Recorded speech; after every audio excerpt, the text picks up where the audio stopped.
তো যদি এই নদীটা ভরে যায়, ভরাট করে ফেলে, অবৈধভাবে দখল করে নেয়, তাহলে আমি মনে করি এটা রাষ্ট্রের জন্য ক্ষতিকর, এটা পরিবেশের জন্য ক্ষতিকর, গোটা আমি মনে করি এলাকাবাসীর জন্য সবচেয়ে বেশি ক্ষতিকর, এবং বিশেষ করে পরিবেশের জন্য ক্ষতিকর।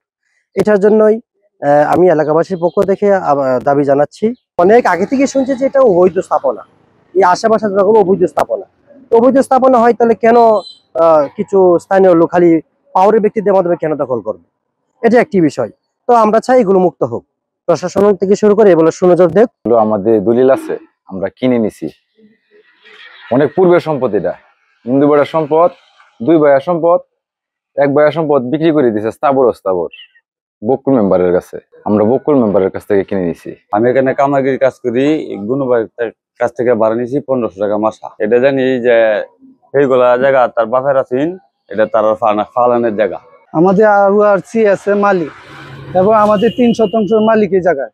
সরকার বিরুদ্ধে মামলা আছে আমার যে জায়গার মালিক সিএসআরওআর মালিক, সরকার বিরুদ্ধে আমার মামলা চলতেছে।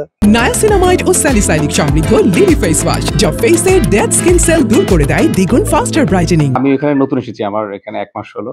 তো আপনি বলার পর আমি আসলে আমার যিনি তহসিলদার সাহেব আছেন তার সাথে কথা বলেছি এবং খোঁজ নিয়ে জেনেছি যে আমাদের এখান থেকে নথি সিজন করা হয়েছে। নথি সিজন করার পরে এখানে একজন জেলা প্রশাসক কার্যালয় থেকে একজন বিজ্ঞ ম্যাজিস্ট্রেট নিয়োগ করা হয়েছিলেন। তো উনি আবার গত মাসের সম্প্রতি যেটা শুনলাম যে উনি বদলি হয়ে গিয়েছেন। তো এই বিষয়ের পরে আমি জেলা প্রশাসক অতিরিক্ত জেলা প্রশাসক রেভিনিউ স্যারের সাথে কথা বলেছি। স্যার যেটা বললেন যে খুব দ্রুত তাহলে আমাদের নতুন করে একজন এক্সিকিউটিভ ম্যাজিস্ট্রেট নিয়োগ দিবেন যেন এটা দ্রুত এই কাজটা সম্পন্ন হয়ে যায়। তো আমরা যত দ্রুত সম্ভব স্যারকে অনুরোধ করব যে স্যার নতুন করে একজন ম্যাজিস্ট্রেট নিয়োগ দিয়ে যাতে এই কাজটা দ্রুত শেষ করা যায়।